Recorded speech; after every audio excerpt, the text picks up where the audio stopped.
ለአንድ ጊዜ ብቻ ጥቅም ላይ የሚውሉ በተለምዶ ፌስታል የሚሰኙትን የፕላስቲክ ከረጢት ምርቶች የሚከለክለው አዋጅ መተግበሩን ተከትሎ ፌስታሉን የሚተኩ ምርቶች በበቂ መጠን ገበያ ላይ ባይኖሩም ተኪ ምርት ስለሌለ ብሎ ፌስታሉን መጠቀም አይቻልም ሲል የአዲስ አበባ አካባቢ ጥበቃ ባለስልጣን አሳስቧል። በግለሰብ ደረጃ እስከ 5000 ብር በተቋማት ደረጃ ደግሞ እስከ 100,000 ብርና ከዚያ በላይ ያስቀጣል የተባለው በዚህ የፌስታል ጉዳይ ላይ ማብራሪያ የሰጠው መስሪያ ቤቱ ተኪ ምርቶችን የሚያመርቱ ተቋማትን ለማገዝ መሬትና ብድር የመስጠት ስልጣን ካላቸው አካላት ጋር እንዲገናኙ አድርጌያለሁ ነው ያለው። አሁን ላይ ተኪ የሚባሉት ምርቶች ለአንድ ጊዜ ብቻ ጥቅም ላይ ይውሉ የነበሩ ፌስታሎች ከሚሸጡበት በብዙ በላቀ ዋጋ መሸጣቸውን አስመልክቶ ለቀረበለት ጥያቄም ዋጋው ምርቱ ሲበዛ የሚቀንስ ነው ሲል መልሷል። አቤል አበበ በዝርዝር ተመልክቶታል። ብሩክ አስቀኑ ያቀርበዋል።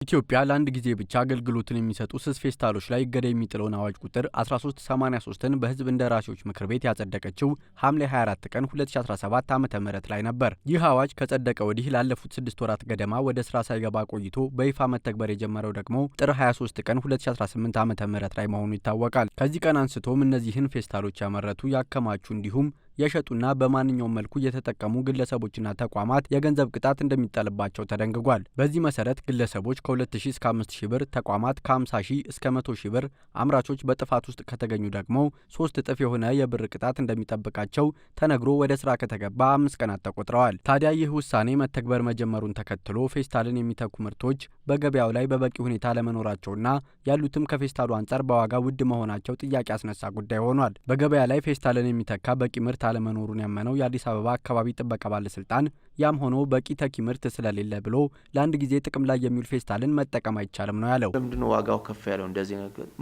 ማሲፍ በብዛት እየተመረቱ አይደለም። አሁን ፌስታልም እኮ ድሮ ዋጋው ከፍ ያለ ነው። በብዛት እየተመረተ ሲመጣ ሰው በጅምላን በምንም ማግኘት ስለጀመረ ነው ዋጋው እየቀነሰ የመጣው። ይሄም አሁን እነኚህ ተኪ ምርቶች በብዛት እየተመረቱ ሲመጡ ብዙ ገዢ ሲያገኙ ገበያቸው ከፍላል፣ ዋጋውን በዛ መጠን ሊቀንስ ይችላል፣ ወደ ተፈለገው ደረጃ ይመጣል የሚል ነው። ለጊዜው ግን የዋጋ ጉዳይ አሳሳቢ ነው። በቂ የሆነ ነገር ስለሌለ ሊጠቀም ማለት አይቻልም። የራስን ሶሉሽን የራስን መፍትሄ በዚህም የተሰራውን አንተም ደግሞ የራስን ኤፈርት መጨመር አለብን።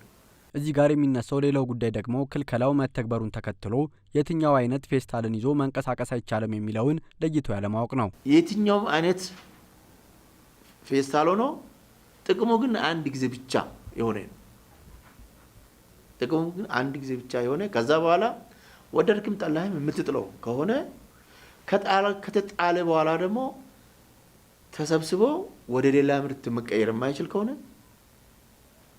ጥቅም ላይ መዋል የለበትም ይላል ሕጉ።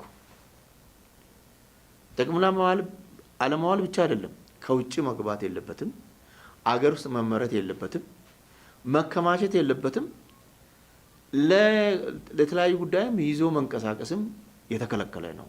ዛሬ በዚህ አዋጅ አተገባበር ዙሪያ ለመገናኛ ብዙሃን መግለጫ የሰጠው የአዲስ አበባ አካባቢ ጥበቃ ባለስልጣን ፌስታሎች ከከተማዋ የፕላስቲክ ብክለቶች ውስጥ 46 በመቶን በመያዝ ቀዳሚ መሆናቸውን አመላክቶ የክልከላውን ተገቢነት አስምሮበታል። ሆኖም ለአንድ ጊዜ ብቻ ጥቅም ላይ ይውሉ የነበሩና በርካሽ ይሸጡ የነበሩ ፌስታሎች ከገበያ መውጣታቸውን ተከትሎ ውድ የሆኑትን ተኪ ምርቶች በስፋት እንዲመረቱና ገበያውን እንዲቀላቀሉ ለአምራቾች ምን እገዛ እንዳደረገ የጠየቅነው ባለስልጣን መስሪያ ቤቱ በስልጣኔ ስር ያሉ ኃላፊነቶችን ሁሉ ተወጥቻለሁ ነው ያለው። እነዚህ ተኪ ምርት የሚያመርቱትን በነጻ ኤግዚቢሽን አዘጋጅተን ከፍተኛ ኃላፊዎች ከነሱ ጋር እንዲገናኙ የመሬት የእገዛ እና ምንም ነገሮች በከተማው መደገፍ የሚችሉበት ሁኔታ ለማመቻቸት እኛ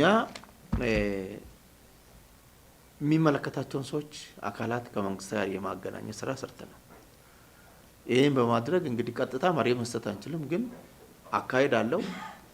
እነሱ ደግሞ የሚሰሩበት ሼድ ማሽን የሚያስገቡ ከሆነ ማሽን የሚበደሩ ከሆነ ማሽኑን የሚያስገባ ብድር የሚሰጥ አካል አለ። በከተማ ደረጃ ከነሱ ጋር እንዲሰሩ አገናኝተናቸዋል። ይህ አዋጅ ከመተግበሩ በፊት ለአንድ ጊዜ ጥቅም ላይ የሚውል ፌስታል የሚያመርቱ ሰዎችን እንዲሁም ተኪ ምርት የሚያቀርቡ አምራቾችን እንደ ሱፐርማርኬትና ዳቦ ቤት ባለቤቶች ጋር በመሰብሰብ ስለ ጉዳዩ በቂ ግንዛቤ ሰጥቻለሁ ያለው ባለስልጣን መስሪያ ቤቱ ፌስታል አምራቾችም ፊታቸውን ወደ ተኪ ምርቶች እንዲያዞሩ አሳስቦ እንደነበር ተናግሯል። አሁን በእጃቸው ላይ ያልተሸጠና ለአንድ ጊዜ ጥቅም ላይ ብቻ የሚውል ፌስታል የሚኖራቸው አምራቾች፣ አከፋፋዮችና ሻጮችን በተመለከተም ይህ አዋጅ ወደ ስራ ከመግባቱ በፊት በቂ ጊዜ መሰጠቱን ባለስልጣን መስሪያ ቤቱ አስታውሷል። በእጃችን ያለው ምን እናርግ ተብሎ ጥያቄ ሲቀርብ የተወካዮች ምክር ቤት ፓርላማው ጊዜ ሰጥቷል። ይሄ ህግ የወጣው ሐምሌ 24 ቀን ነው ያለው 2017 እስከ ጥር 23 ድረስ 6 ወር ነው። በዚህ 6 ወር ውስጥ ከውጭ ያስገባችሁ ካላችሁ ጨርሱ፣ አምርታችሁ ካላችሁ ጨርሱ። ከዛን ቀን ጀምሮ ግን ይዞ መንቀሳቀስም ማምረትም ወደ ውጭ ከውጭ ወደ ውስጥ አገር ውስጥ ማስገባትም ለሌላ ጊዜ ለመጠቀም ማከማቸት ህገወጥ ነው፣ ያስቀጣል የሚል ህግ ነው የተቀመጠው ማለት ነው። በከተማዋ የዳሰሳ ምልከታ እያደረገ ያለው የአካባቢ ጥበቃ ባለስልጣን እስካሁን ባሉት ጥቂት የትግበራ ቀናት ተኪ ምርቶች በሚፈለገው ብዛትና በተመጣጣኝ ዋጋ በገበያው ላይ ባይታዩም በአንዳንድ ሱፐርማርኬቶች ባደረገው ምልከታ ግን ተስፋ ሰጪ ውጤቶች ታይተዋል ነው ያለው። ከተማ ተዘዋውረው ሱፐርማርኬቶችን ሱፐርቫይዝ እያደረጉ ነው ያለው። ለኔ የሚታየኝ በዚህ አጭር ጊዜ ውስጥ ይህን አይል ተዘጋጅተው ዳቦ የሚያቀርቡበት ስኳር የሚያቀርቡበት እቃ መኖሩ ራሱ እኔ ደግሞ ሰክሰስፉል ነው ብዬ ነው ማስበው፣ ስኬታማ ነው ብዬ ነው ማስበው። እየጨመረ ይሄዳል። እንደ አዲስ አበባ ከተማ ግን ተኪ ምርቶችም የአዲስ አበባን ከተማ ላይ ያህል ላይበዙ ይችላሉ። ችግሩም የፌስታል አጠቃቀሙም አዲስ አበባ ከተማ ላይ ብዙ ነው። ግን እሱን አሁን እያየው ባለውትና በሁለት በሶስት ቀን ውስጥ ያለው እንቅስቃሴ የሚያበረታታ ነው፣ ተስፋ የሚሰጥ ነው። ሰው የባህሪ ለውጥ ማምጣት ነው የሚያስፈልገው።